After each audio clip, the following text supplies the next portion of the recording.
หนาวอากาศบานเถินโอ้อันนี้น่าจะบ่มีแม่บ่มีอันพอฮอนหั่นนะพี่น้องแก๊สว่าคนอื่นหั่นนี่โอ้เบิ่งอากาศมื้อนี้สิเป็นจังได๋อ๋อโซอากาศหนาวเหน็บพี่น้องเอ้ยทุกๆเช้าไปโรงเรียนสถานที่เก่าที่เดิม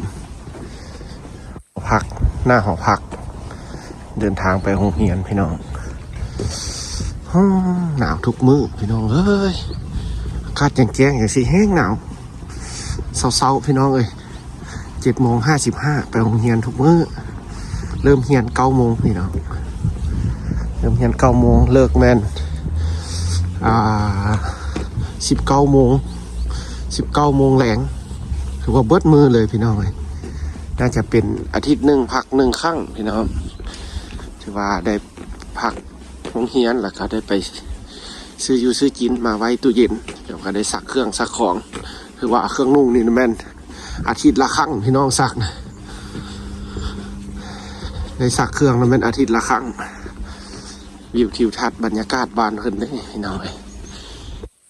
เป็นบ้านหนาวๆสิบ้านเพิ่นก็ยังติดแอร์ได้อันนี้ก็เป็นรถล้างเพื่อกระจอดสระไว้สิเด้อนะบ่มีบอนเมียนรถเมียนล้างอย่างเลยนะ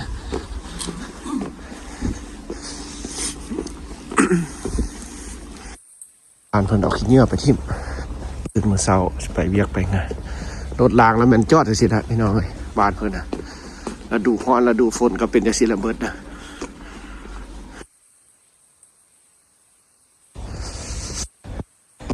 ไปพี่น้องไปโรงเรียนน้ำกันตอนเช้าๆสีสุกก็ไปข้างหน้าพุ่นละนั่งวับๆคนละเสียยังบ่ตื่นพี่น้องเอ้ยซ้ำนี่นะตื่นกันน้อยนอนแหละคนก็ได้หนาวคือกันเด้พี่น้องให้ก็หนาวให้ก็อยู่แต่เงินแต่ศาลเด้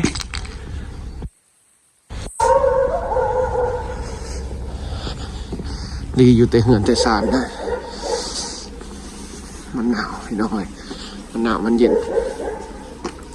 อันนี้ก็เป็นห้างขายเครื่องพี่น้องที่เป็นแบบบ้านเฮาก็เป็นซูเปอร์มาร์เก็ตก็บ่ได้อยู่ไกลจากเงินแต่หากบ้านเพิ่นขายอาหารการกินก็ขายแต่อาหารการกินบ่อนที่ขายเป็นเครื่องแบบนึงก็ขายแต่แบบนึงบ่ได้ขายปนกันเด้พี่น้องเอ้ยเศร้าๆนี่ไฟยังหุ่งอยู่กัดเศร้าๆได้นี่พี่น้อง8:00ยัง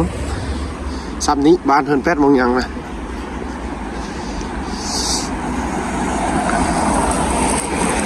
เย็นธรรมดาคนก็ออกกำลังกายย่างนี่อันนี้ก็เพิ่นย่างได้นี่จูงหมาพี่น้องเลยบ้านเพิ่นหักหมาได้พี่น้องแบบอยู่เมืองไทยเลยเมืองไทยก็แบบให้ความสำคัญกับตัวหมาหลายพี่น้องเลยเพิ่นหักสุนัขถือว่าเป็นสัตว์ที่แบบอนุรักษ์แท้ๆเพิ่นหักแท้ๆพี่น้องเลยเป็นเพศสัตว์นี่เอาไปนอนน้ำอยู่น้ำพุ่นแหละกินแพงก็คนอีกบุจักเขาเบิ่งหันป่านคนหักไก่พุ่นละนี่ไฟเขียวละทันบ่ทันทีละ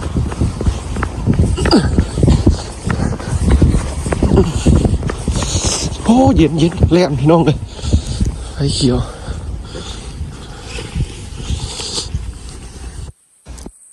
นี่ก็สิเป็นบอนที่แบบอิละซนผู้ที่ไปเห็นหน้าที่เพื่อซาดเพิ่นก็สิเอามาการลึกไว้นี่พี่น้องเลยลูกหลานมาเห็นแล้วก็กราบไหว้ให้ดอกไม้บูชาพี่น้อง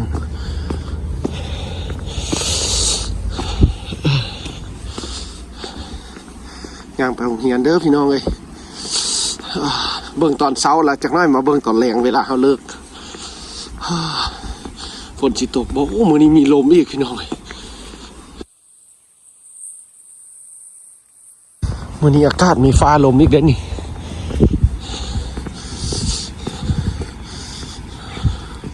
ทางเส้นเก่าเส้นเดิมพี่น้องเอ้ยเที่ยวอยู่นี่ละแบบ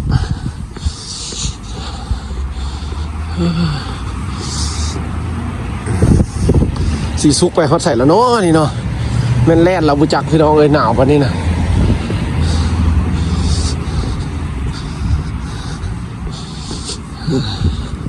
อยู่น้ำกันพี่น้องหลายคนกับมวนแนวหนึ่ง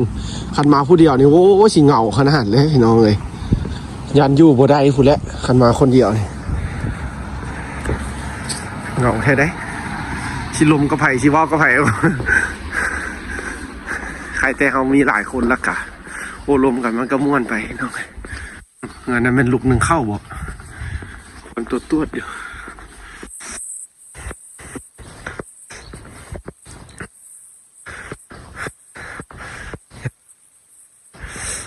ตัวอยู่ยันเพิ่นดังไฟหนาวผู้จักพี่น้องเลยหนาวแล้วดังไฟนะอันนี้ก็เป็นครอบเขตโรงเรียนครับพี่น้องเลยเดี๋ยวจะน้อยกับโรงเรียนก่อนพี่น้องเลยแล้วมือแรงจังมาพอกันใหม่อีกครั้งหนึ่ง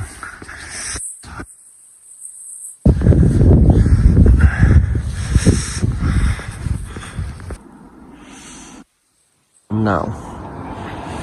อากาศบานเถอะโน้อันนี้น่าจะบ่มีแบบบ่มีอันพอฮอนนะพี่น้องแก๊สว่าคนอื่นท่านนี่โอ้พี่น้องเย็นอีหลีได้นี่เย็นอีหลีได้นี่พี่น้องเลยอันนี้นะหนาวความเย็นอาหารในโรงเรียนมื้อที่2ชีวิตในโรงเรียนอาหารรัสเซีย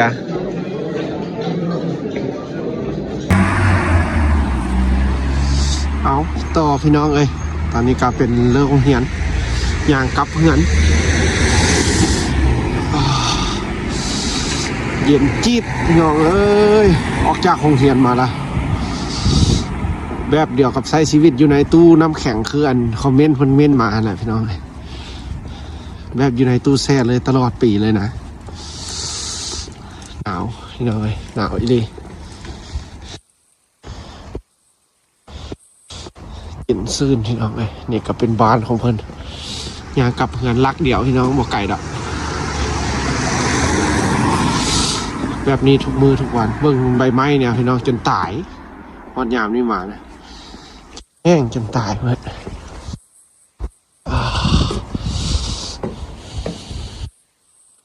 อาจแบบโบมีเมฆมีอย่างเลยนะพี่น้องแบบจังสีเลยแจ้งจังปังเลยหิมะกันลงค่อยๆนี่เบิ่งหลังคาอากาศเย็นจีดเลย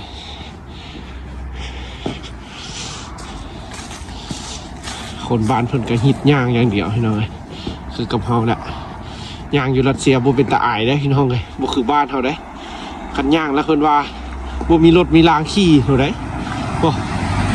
เบิ่งหิมะน้ำแข็งคือสภาพเอาพี่น้องจักสิจักองศาความเย็นลบพี่น้องเอ้ยคันมันมีน้ำแข็งย่อยสิแล้วมันอากาศลบลดเนาะติดลบนี่ก็เป็นถนนเส้นทางบ้านเพิ่นถนนเส้นทางหลักเข้าในเมืองเลยฮะพี่น้องนี่รถเมล์แล่นแบบเย็นพี่น้องก็จะได้เห็นผู้คนในบ้านเพิ่นย่างไปโรงเรียนแล้วก็ย่างไปบ้านเลิกเวียกเลิกงาน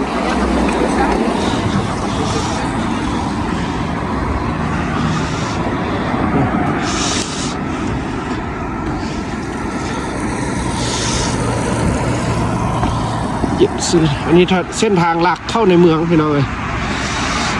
เบิ่งมื้อใดมีเวลาโอกาสก่อนพี่น้องสิพาไปย่างเบิ่งในเมืองบ้านเพิ่นสีซ้ำใดสีเจริญหูงามตาหลายบ่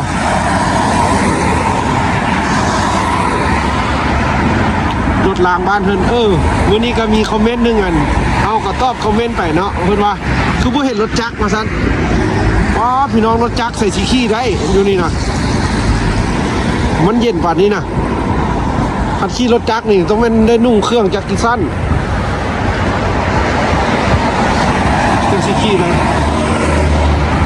รถจักรบ้านเพิ่นเท่าไหร่จะเห็นในฤดูร้อนพี่น้อง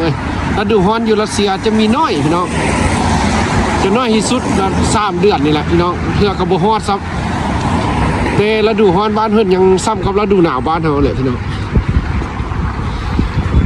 เพราะว่ามันหนาวเย็นแห้งพี่น้องเอ้ยรถจักรบ้านเพิ่นจะมีแต่ในฤดูร้อนพี่น้องเอ้ยจะมีน้อยนึงบ่หลายพี่น้องรถจักรบ่หลายอีหลีรถจักรบ้านเพิ่นอันนี้ก็เป็นรถรางบ้านเพิ่นเป็นรถเก่งก็บ่มีเป็นรถกระบะนะพี่น้องบ่มีสลายมีแต่รถเก่งเป็นรถตู้กันนี่น่ะ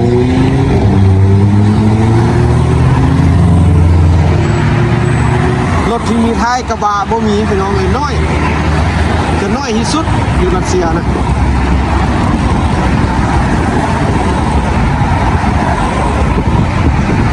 มีบ้านเพิ่นเด้อพี่น้องเลยตอนย่างกลับบ้านเอากระถ่ายให้เบิ่งต่อใส่คลิปมื้อเช้านี้พี่น้องเลยมื้อเช้านี้มาโรงเรียนนี่ก็กลับบ้านอากาศเย็นๆซื่นๆพี่น้องเลยบรรยากาศสดๆอยู่บ้านเพิ่น